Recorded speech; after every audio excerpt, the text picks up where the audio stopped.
Hey guys, welcome back to another edition of Dust, Daily Useless Sports Trivia. Today I will be opening up some 1985 Fleer baseball cards, which have the 1984 season stats on the back. In 1984 we had Cy Young winner in the National League was Rick Sutcliffe. He was traded during the season from the Cleveland Indians to the Chicago Cubs. Well, also in the National League for the Cubs, the MVP that year was Ryne Sandberg. So the Cubs sweep the Cy Young Award and MVP award. In the American League, not only did the Detroit Tigers sweep the Cy Young and MVP awards, one man won both of them, and that was Willie Hernandez, Guillermo Hernandez. So let's open these up and see what we find in these. As you know, I'm the baseball card opening guy who likes to take it slow and discuss some of the, little bits of statistics and trivia of guys I know a little bit about. We'll go ahead and get my thumb out of the way. Yes, I smashed it with a drill a couple months ago and it still hasn't healed, so sorry you have to look at this ugly thing. But let's dive right in and see what we got in here.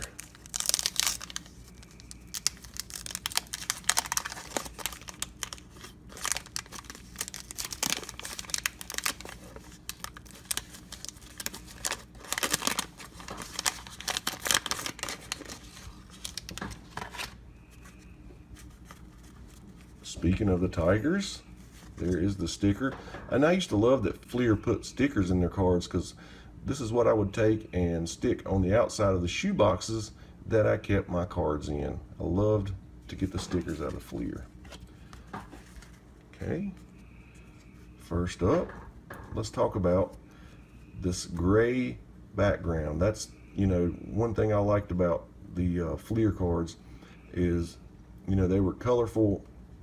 If you compared it to Topps, at the time, Topps always seemed to have a white border around them, but the Fleer cards were colorful. They would run all the way off the edges with the colors. This one was gray around the outside edges, and I just thought it was awesome. They'd have the team logo up there. So here we go, pitcher Bill Gullickson for the Expos, who are no longer with us. Oh yeah. All-star game-winning battery, Gary Carter and Charlie Lee.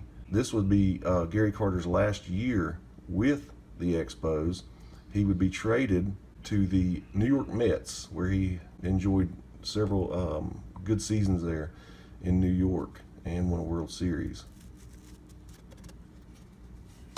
Mark Hill, the White Sox. Chuck Porter, the Brewers.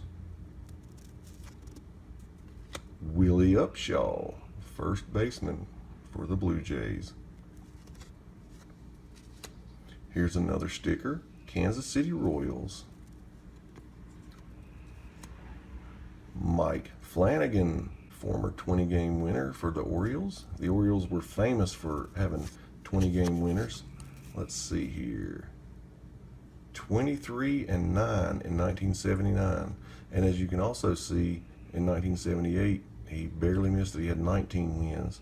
So for that 2-year span, he won 42 games, and so averaged 21 wins a season for both of those years. Now he did have a pretty high ERA in 78, 4.04, but look, solid 15, 19, 23, 16. You come down here, 15, 12, 13. Good pitcher. Dave Righetti. This is when he was still a starting pitcher. Righetti, he pitched a no-hitter and while he was a starting pitcher, and then went on to set the major league record for saves in a season. In 1986, he had 46 saves in 1 year, and that was the record until Bobby Thigpen. Oh, this was his first year. I actually said he was still a starter here, but look, no. So in 83, that was his last year as a starter. Solid season, 14-8, 217 innings pitched, 169 strikeouts. Moved him to reliever, dropped him down under 100 innings pitched. He still had 31 saves that year, and it lowered his ERA tremendously, 2.34. So let's see, led Yankee pitching staff with 163 strikeouts in 82, finishing third in the AL in 82. Very good. Willie Wilson. Willie Wilson, he was an unbelievable player for a little while. I remember in, let's see, 1980, he had a phenomenal season, probably, MVP caliber, except, his teammate George Brett wanted to go and bat 390 that year and have a chance of becoming the first 400 hitter since Ted Williams.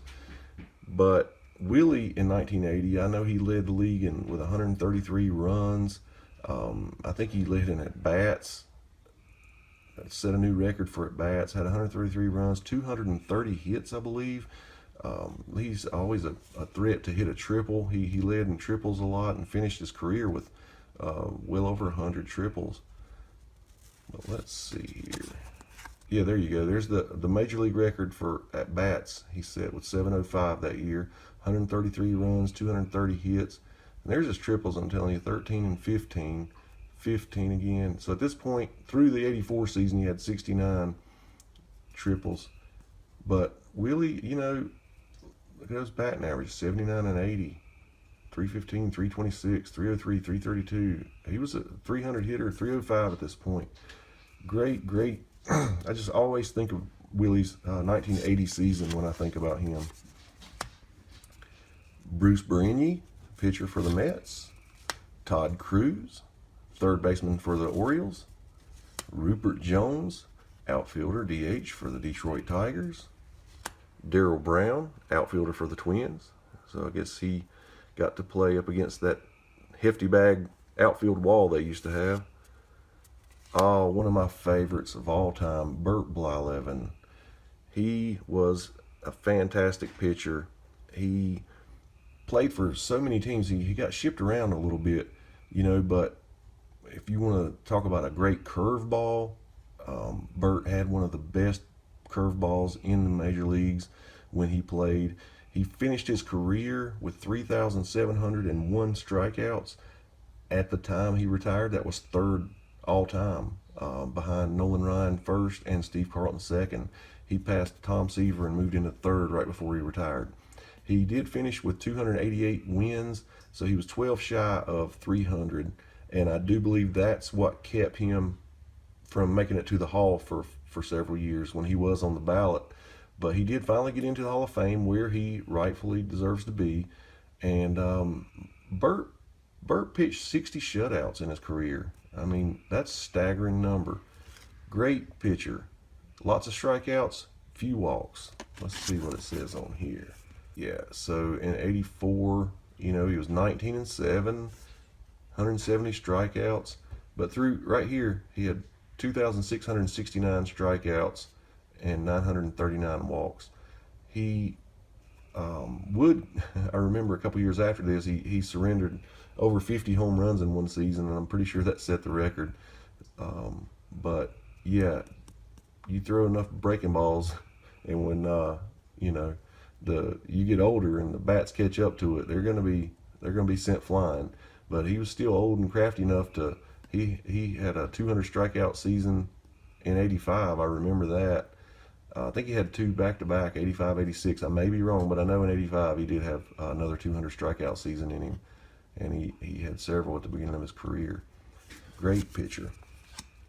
And Bob James for the Expos. Lots of Expos in that pack. All right, let's open this last pack here. And this is sad. This is the last of the 85 Fleers that I own, and I'm opening for you guys.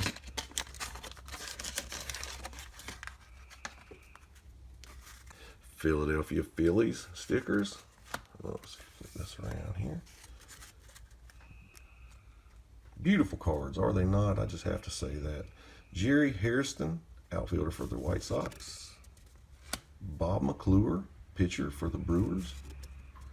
Lloyd Mosby, great outfielder for the Toronto Blue Jays.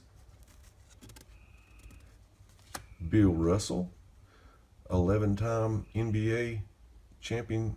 Oh, no. Sorry, that's the wrong Bill Russell. This Bill Russell was he didn't play for the Celtics. He played for the Los Angeles Dodgers. That's shortstop. And here we have Tug McGraw, pitcher for the Philadelphia Phillies. As you may or may not know, he is country star Tim McGraw's father. He did not raise Tim, but as far as I know, they have a decent relationship now. You can definitely see the resemblance in this. But yeah, Tug, he was on the World Series winning Phillies team. He was a great relief pitcher. I want to say he finished with over 200 saves. Let's see here. He had 179 through 1984, so he's going to be close to that 200 mark. But look at 1980, 1.47 ERA, 20 saves, and 5 wins. I mean, that was the year for the Phillies. Boy, they were a great team in 1980. Scott Thompson, Scott with 1T, Thompson, first base for the San Francisco Giants. Larry Gura, pitcher for the Royals. Fred Lynn, outfielder for the Angels, but you know, most people are going to remember Fred as being a Boston Red Sox. He was the first person to win the MVP and Rookie of the Year in the same year, 1975, AL Rookie of the Year and MVP. He was outfielder in the same outfield with Jim Rice. They actually had the same rookie year in 75, and Jim Rice came in second in Rookie of the Year voting that year and third in AL MVP himself. So, you know, that Red Sox team, they had some great players back then. I mean, Yaz was still playing, so what an outfield. I think Yaz might have switched to first base. No, he was still in the outfield in 75, I'm pretty sure. Ichiro Suzuki came over from Japan, and in 2001, he duplicated the winning Rookie of the Year and MVP in the same year. I still like to only think of Fred Lynn as doing that because, as we know, Ichiro had 7 or 8 years in the Nippon Baseball League in Japan. He was a seasoned veteran by the time he made the switch over, so calling him a rookie just doesn't seem right. But I'll tell you what about Fred is he was very consistent. Late in his career, I know he hit like, we'll look at his stats, but there was a string of years where he had like 22 home runs, then he hit like 23 home runs 4 years in a row. I'm pretty sure it was 4 in a row. Let's see what this says here. Oh yeah, so it went 21, 22, 23, and I'm sure he had 3 more after that. But here is his impressive 75 season. He's a rookie now, and he batted .331, 103 runs, 175 hits, 47 doubles, which did lead the league also. Then he come down to 79. Don Baylor won the MVP that year. Baylor had 36 home runs and 139 RBIs that year. And look at this year Fred Lynn had. Batted .333. So he had 82 extra base hits that year, 122 ribbies. Great. Fred was a great ball player. He really was. Neil Allen, pitcher for the Cardinals. Jeff Kunkel, shortstop for the Rangers. Bo Diaz, catcher for the Phillies. One thing I remember about Bo Diaz is I remember when I was younger hearing how strong he was. I don't know how that rumor was started or whatever, but I just remember hearing that he was one of the strongest major leaguers when he played. Jack Morris, pitcher for the Tigers.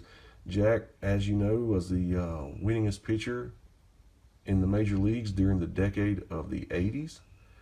He ended up with 254 wins in his career, 36 shutouts, about 2,500 strikeouts in a year in his career. Great, solid pitcher. Let's see here. So in 79, he won 17, and then he goes 16, 14 in the strike shortened 81 year, 17, 20, 19. I mean, he had another 1 or 2 20-game win seasons after this. Great pitcher. Jeff Stone, outfielder for the Philadelphia Phillies. Alex Trevino, catcher for the Braves. And Donnie Hill, shortstop for the A's. Well, guys, I really hope you enjoyed this trip down memory lane with me. I always call it that because it's exactly what it is. It's a trip down memory lane, and I've always loved opening baseball cards, and I couldn't wait to see, the pictures on the front, whether it be a pose or a candid shot, action shot. I loved it. But when you got your hand on some Fleer baseball cards, look at that. You could expect to have some nice colors pop out at you. It's just a beautiful, beautiful set of baseball cards. 1985 Fleer. Stay tuned. We'll be coming back at you with some more baseball card opening and some other random sports trivia. Hope to see you soon. Take care.